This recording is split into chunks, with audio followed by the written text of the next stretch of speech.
I'm Barb, and I am going to show you the basic moves that we do here in Kick It.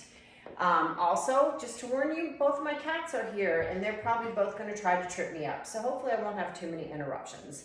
Okay, so the first thing we're going to do is we're going to cover all of the boxing numbers and how to get in our boxing stance. So we're going to start with our feet together, and then I like to tell people to take a step forward and then turn the back foot to either the 2 o'clock or the 3 o'clock position, and then we're going to bring it out a little bit, okay? You want to have, where Vivian has so delicately shown us, you want to have space between the feet, like you're standing on train tracks, and you want to just keep that distance between the 2 feet. The other thing you want to make sure of is that you keep the weight evenly distributed between your 2 legs, okay? And the reason that we do that is because you want to make sure that you've got a good balance, because if you were, say, in a real fight, you want to make sure that it's not easy for an opponent to knock you over, so you need that weight to be evenly distributed. You don't want to be leaning too far back or too far forward. The other thing, so first of all, you want to protect yourself. So the way that we do that is we make a fist. We're going to take those hands and bring them down. We've got the elbow protecting our rib cage here. We're protecting ourselves here, and then we're protecting that face. And then the other thing I wanted to mention is that you want to make yourself as small a target as possible, so you're facing more this way than you are squared up. That's called blading up, and that is the boxing stance. So then you can take it kind of back and forth. This is your boxing rhythm. The other thing I want to mention is that I am in what we call the orthodox stance, and that means I'm right-handed, so my left foot is front, because your power comes from the rear side, so that's my right side, and since I'm right-handed, obviously I'm probably going to have more strength coming from there. Then if you are left-handed, you are going to be what we call southpaw, and for southpaw, your right foot is forward, left foot is back, because then your power is coming from the back on the left side. In Kick It, we do both sides, so we'll start usually with the orthodox and then we'll switch into the southpaw position so we get both sides evenly. Some of us are a little more awkward on the other side. Sometimes you can, it's not too bad, but either way, we do work through both sides. Okay, so we're in this boxing stance. So the first thing we want to do is we want the jab, which is the 1. That's your first punch that we're going to talk about. The jab comes off the front side, so the lead side is where the jab is. And that's basically, you're taking your fist and you're going straight out, turning over the punch, and then right back in. You want to turn it as you're pushing it out and bring it right back in. Out and in. Now, for the more advanced, you're going to end up stepping into it, and that's how you're going to generate a little bit of power. Out and in, out and in, out and in. From the side, out and in, out and in. Okay? So that is your 1, or your jab. Number 2 punch is the cross. Any of your odd punches come from the lead side. Even punches come from the rear side. And that is, you generate your power from the core and the legs. So it sounds a little bit tricky, but once you get in the habit of it, it's super easy. I like to tell people to kind of imagine a string from the elbow to the hip anytime you're throwing your punch from the rear side. So the 2, or your cross, is just coming across, and notice how I'm pivoting this foot. I personally like to keep my heel up, but not everybody does that. I like to keep my heel up when I'm in my boxing stance, so then I'm always ready to release and punch.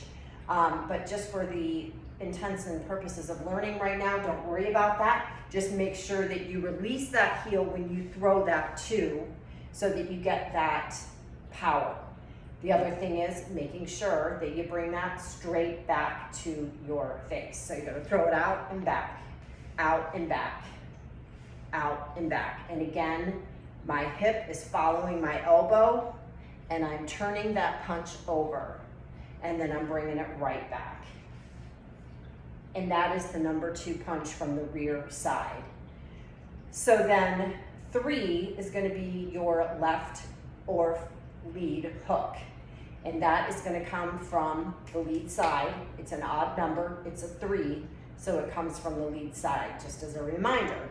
And with that hook, you're bringing your elbow up, you're making an L shape, you've got that fist.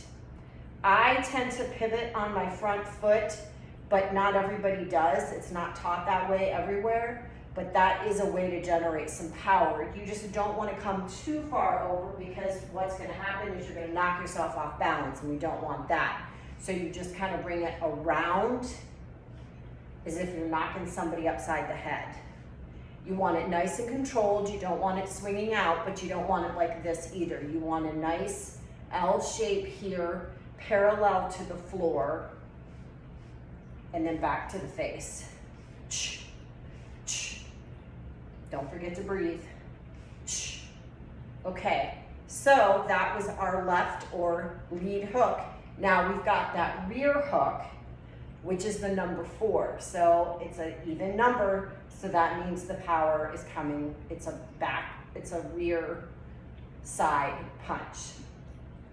So that's the same punch, only it's coming from here. And what does that mean? That means my elbow and my hip move together.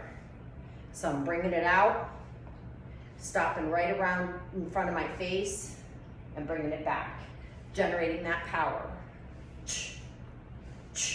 So I've got hook, hook, hook, hook. Okay, so 3, 4. Okay, so then we want the 5 and the 6. So of course the 5 is coming off the lead because that's your odd number. The hook is either a hit to the solar plexus or up under the chin, and it is driving from the hip. So it's coming out. You don't want to lose control and swing wildly, but you don't want it to be so tight that you're hitting yourself. It's an out punch, up and out, generating from the hip. I like to, when I teach classes in different places, I tend to do it a defensive move. So you're getting out of the way of the punch, and then you're throwing your uppercut.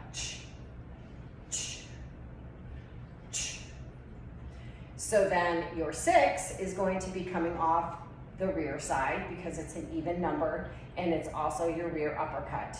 So it's the same thing where it comes from the hip. You can do a slip and bring it up.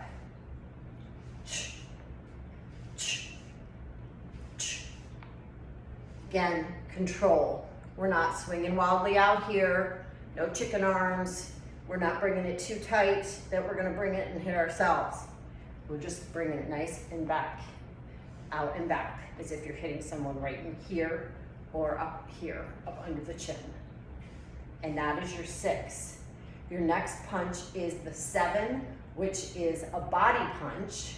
So you're targeting this region here, and that's basically you want to drop, and then it's a hook on the lead side because it's an odd number.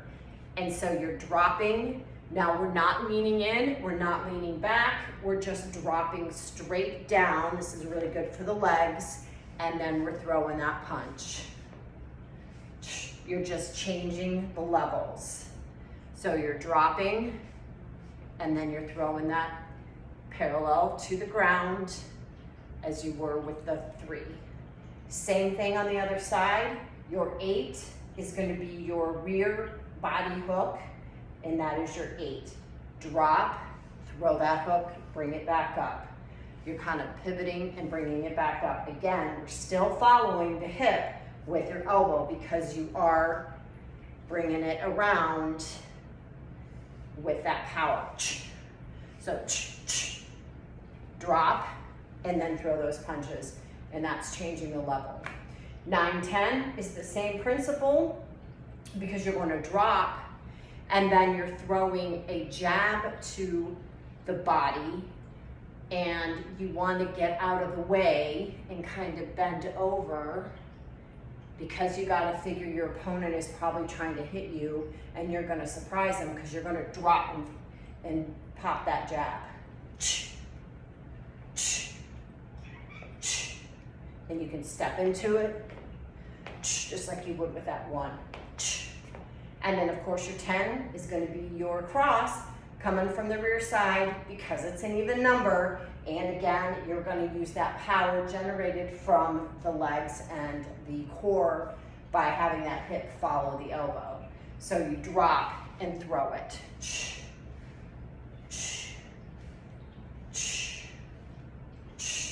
Okay, so those are all the boxing numbers. Now we're gonna go into kicks. The key thing to remember with kicks is there's 4 parts. So you're gonna lift, kick, bring in, and drop is basically the 4 parts to that. The first 3 kicks, you keep the foot flexed, and then on the 4th, it's a little bit different. So I'm gonna show you.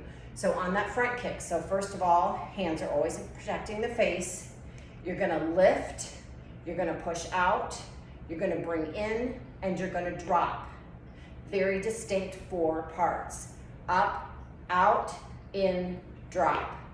Up, out, in, and drop. To generate that power, you can lean back a little bit, up, out, and down. The key thing I always remind people in my class, it is not about how high you kick, it's about that power. And you have a lot more control if you're not trying to throw those kicks really high up in the air. So the next one I'm going to tell you about is the side kick. Same principle, except you're throwing it out to the side. So you've got the hands protecting the face, the knee comes up, out, back, and in. Up, out, back, and in. Up, out, back, and in. Foot flexed. Back kick, same story. Knee comes up, you push out, back, and in. Up. Obviously I don't have very good balance, so I gotta keep it low. Out and in. With the back kick, you would typically want to take a look at your target as you're throwing that kick. And I think, oh, see, I'm going to lose my balance because I have a cat under my feet. With the roundhouse kick, this is the only kick that we do that has a pointed toe. And it's a little bit different because you are bringing your knee up and you are taking that foot out in like that. So you're bringing it forward because you bring the leg up this way, throw it out, and bring it back in. Bring it back, float out, back and in.